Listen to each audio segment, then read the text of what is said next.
Okay, so in example 5, we're trying to prove that hn is smaller than 3 to the power of n for any integer n greater than or equal to 0, and I started by setting up the base cases. There are 3 base cases. Again, here's the explanation. The distance between k and k minus 1 is 1 step. Between k and k minus 2, it's 2 steps. And then finally, between k and k minus 3, it's 3 steps.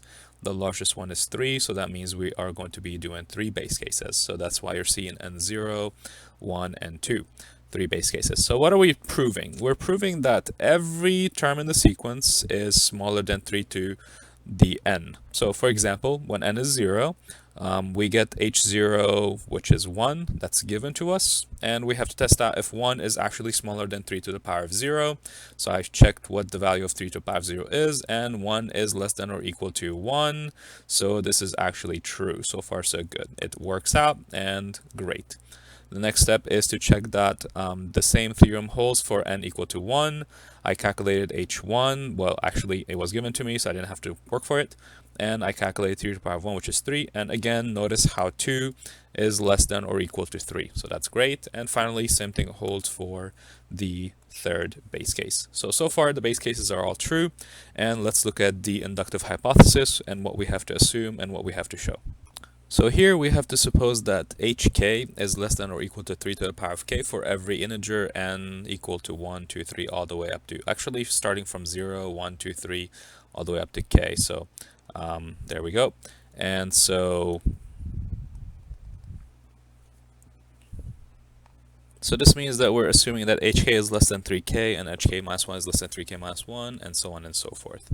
But this in addition to the recursive formula would give us the following. So now that we know the recursive formula is hk equal to all that hk's added together, we can make a substitution and replace k's with k plus 1 so that we can have the term that we're looking for.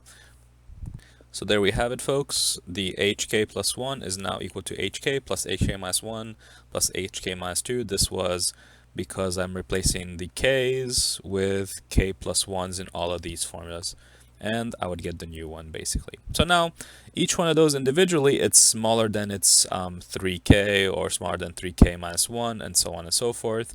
So this one is smaller than 3k minus 1, this one is smaller than 3k minus 2. So together they will all be smaller than that. So when you add them, the inequality still holds. But keep in mind that 3k is 3k and 3k minus 1 is actually smaller than 3k, so I can actually go ahead and remove it basically and replace it with 3k, and I can remove the 3k minus 2 and replace it with 3k again. So how come? Why am I able to do this? So here's the step that I'm kind of skipping. The step that I'm skipping is this one. So we have been told that 3k plus 3k minus 1 plus 3k minus 2 is greater than hk plus 1. So if I increase the right hand side of the inequality by a certain amount, the inequality still holds. So this is what I'm basically saying. I'm saying that 3k is itself equal to 3k, so that's not a problem. And I can now say that 3k minus 1 is actually less than, that's the reason why I'm putting the less than, it's actually less than 3k. And in turn also, the 3k minus 2 is less than in turn than 3k. And so that's the step that allows me to say that hk plus 1 is less than all those 3k's. But again, how many 3k's do we have?